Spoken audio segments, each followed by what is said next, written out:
Amigos, que a paz esteja em todos os nossos corações, em nossos lares.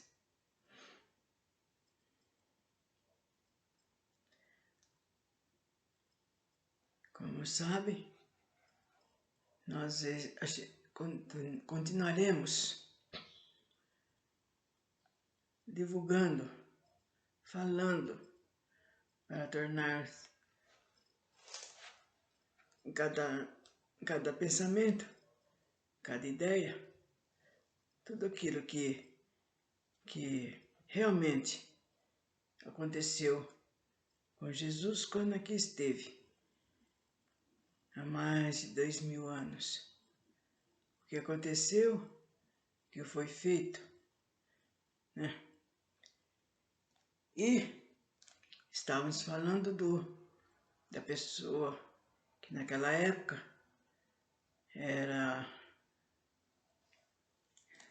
estava para confiscar as acusações, escutar o que Jesus tinha, que ele já tinha passado nas mãos dos hebreus.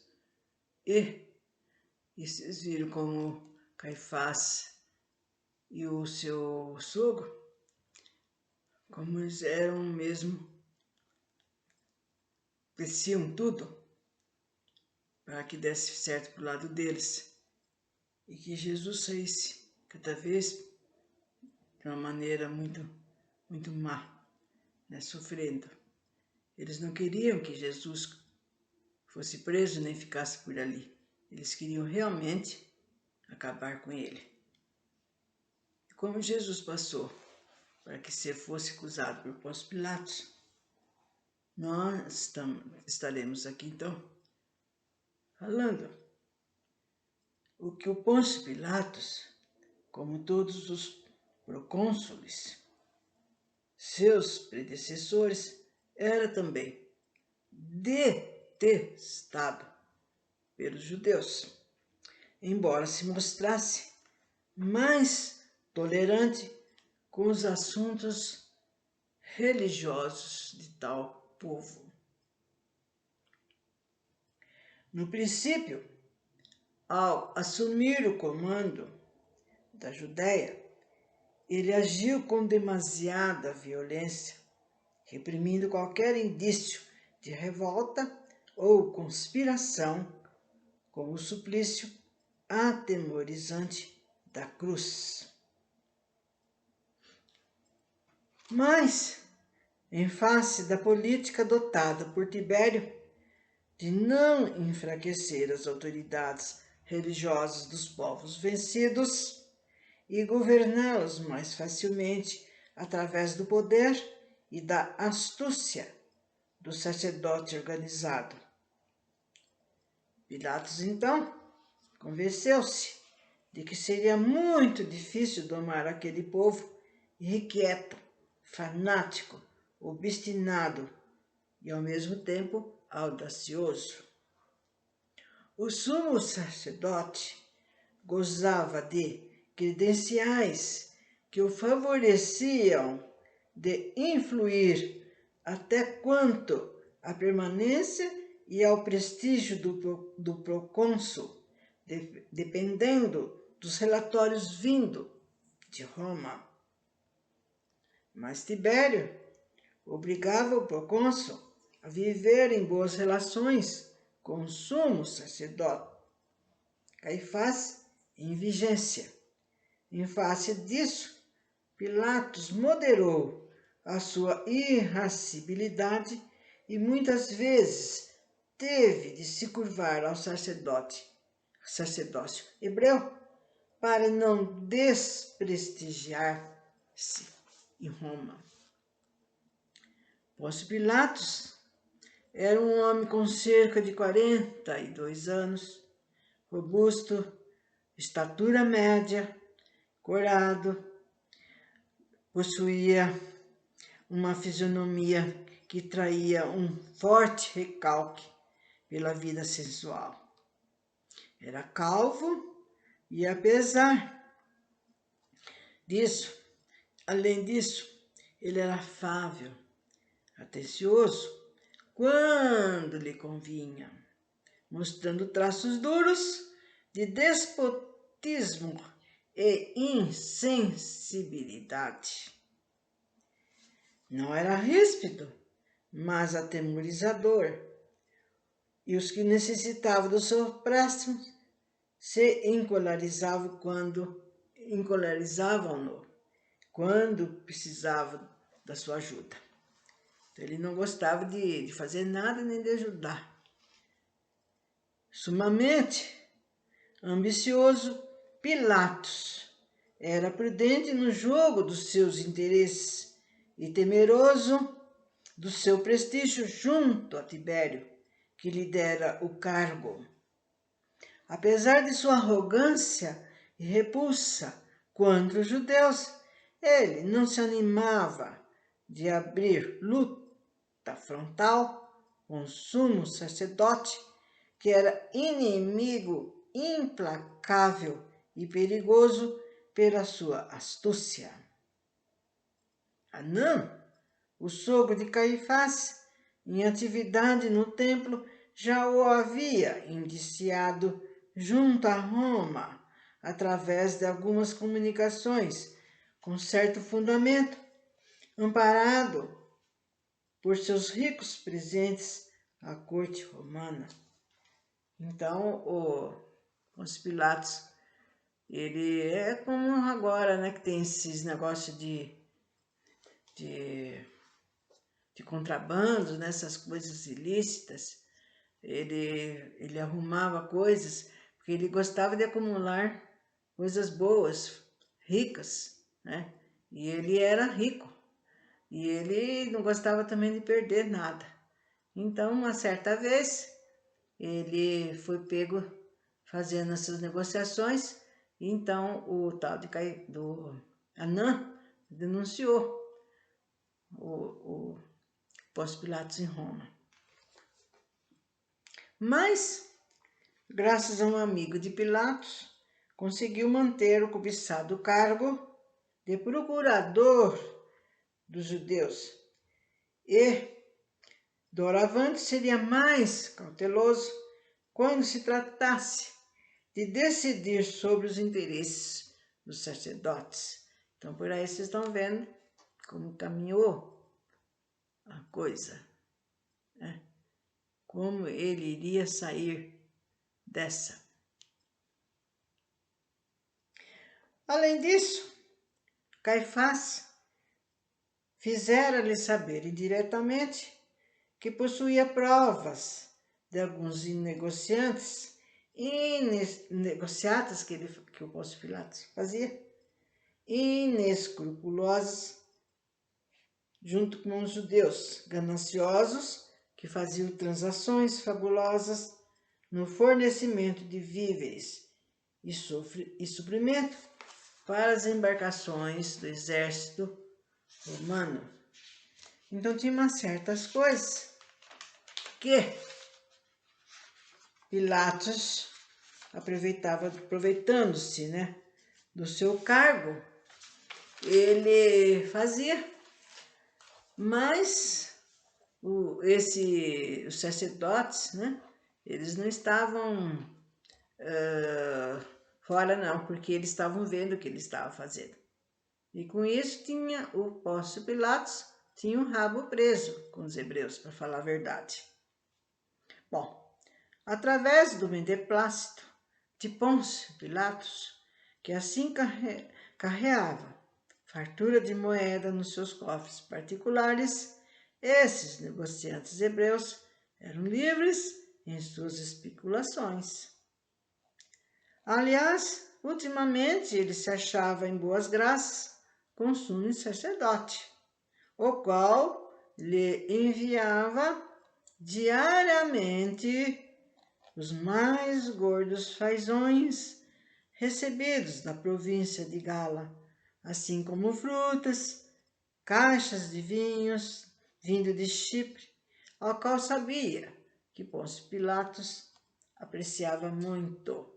Então, vocês vejam bem como eles faziam para agradar, para mantê-lo. sobre a mira deles, né? Dando presente. Para ele, sabia muito bem o que ele gostava e a ganância dele. E com isso pode-se dizer que estava comprando o Pôncio Pilatos, né? Não tinha outra saída.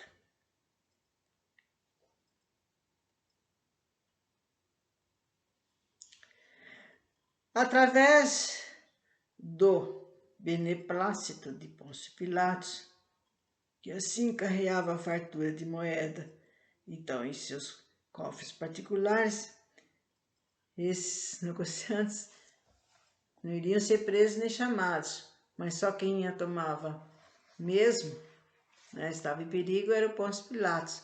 E ele tinha esse negócio com ele, né, que ele tinha que fazer tudo escondido, porque senão ele iria ser outra vez delatado, aí ele poderia perder o seu cargo, que era muito cobiçado. Bom, então eles estavam naquele momento, né, se agradando, mandava presente, né, porque ali eles já estavam se preparando, né, preparando para a hora que precisasse do fulano, ele iria seguir o que tinha que ser feito, não desse para trás. O pretório romano funcionava no antigo palácio do rei Herodes. Jesus foi então logo cedo levado para ter com Pôncio Pilatos. E este foi comunicado de que se tratava de um prisioneiro condenado.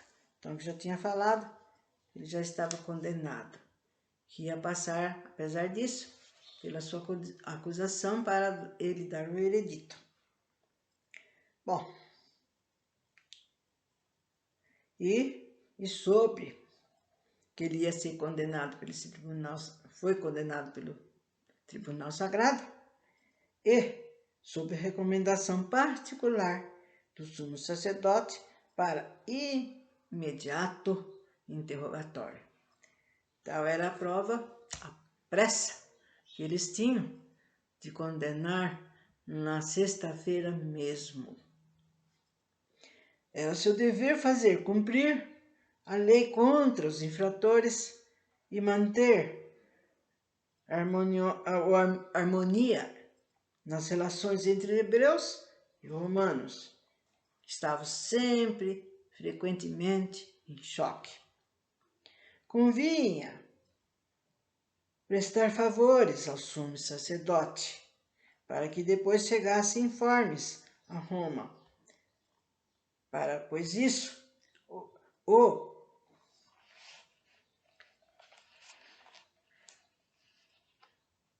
não tivesse que prestar, né, na parte administrativa, a sua segurança na Judéia. Porque se ele saísse, ou não seguisse aquilo que ele estava pedindo, né, um ficava de olho no outro, gente. E se ele não fizesse, não seguisse, eles eram ardilosos demais. Eles sempre estavam espreitando, mandando, como Jesus, eles mandavam espiões, né, ficarem com ele, se infiltrando no meio deles, para captar tudo que eles queriam saber. A mesma coisa com Pôncio Pilatos, né? E eles ficavam então, né, no rumo, na cola dele, na sombra dele, para fazer qualquer coisa, porque ele sabia que ele seria como ele já tinha sido, né? Ele foi interpelado por causa do tal de Anã, né, que delatou que ele estava fazendo coisas erradas. Então, convinha prestar favores ao sumo sacerdote, para que depois chegasse informes a Roma, bons informes, né? Porque ele sabia que se ele fizesse aquilo que eles queriam, eles iriam mandar o sumo sacerdote, qualquer um deles, mandava um relatório em Roma como é que estava sucedendo, o que Pôncio Pilatos, como ele estava caminhando ali, na função dele. Então, ele se viu preso, né, pode-se dizer, a esses dois, ao Caifás e o Anã. E, então, ele tinha que ver o que ele ia fazer com esse réu que já estava condenado.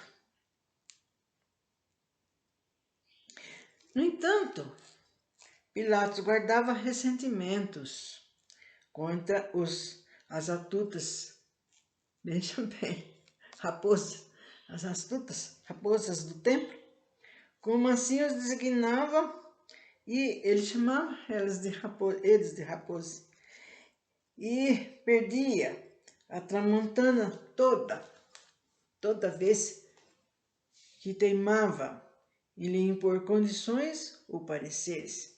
Então, ele ficava louco da vida, ele ficava irado quando eles já vinham com as ordens dele, né? Isso, o Caifás e o Anã. Eles não perguntavam se o Pôncio Pilatos queria fazer, se estava de acordo ou não. Eles simplesmente falavam, né? Tal coisa tem que se acontecer, tem que se suceder. E ele ficava contrariado, né? Pôncio Pilatos. Ele dirigiu-se aos beleguins do chefe do Sinádrio, que conduzia Jesus até a plataforma do pretório, o qual fazia o papel de delator e ao mesmo tempo de promotor, habilmente instruído por Anã e Caifás, e inquiriam do seguinte modo: de que se julga deste homem pelo Sinédrio? Então, quando aquele cara lá do Sinédrio levou Jesus, diante de Jesus, ele perguntou o que estava acontecendo e por que ele estava preso, por que estava sendo condenado, né?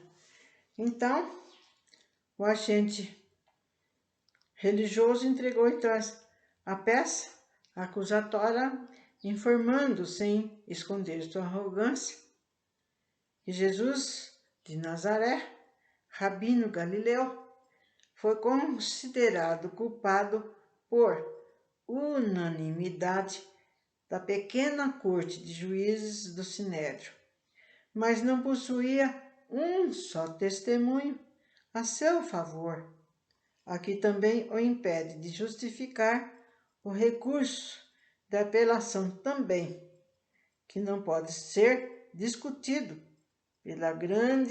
pelo grande conselho em face de sua condenação de culpa ter sido por votação unânime. Então, Pôncio Pilatos viu dentro dessa situação para ser resolvida por ele, né? Ele queria dar a última palavra, então. Apesar disso, que depois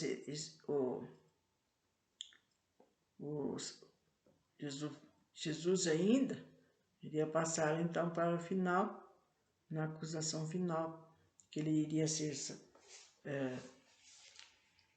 morrer na cruz. Então, o Pôncio Pilatos, como eles não se davam nada bem, nem em Roma e nem os hebreus, mas ele tinha que fazer de conta que estava tudo bem, né? Para que ele não fosse delatado com as coisas erradas que ele fazia. E assim sendo, Jesus então estava nas mãos de Pôncio Pilatos, onde ele iria ser interrogado, e Pôncio Pilatos viria o que poderia fazer por ele.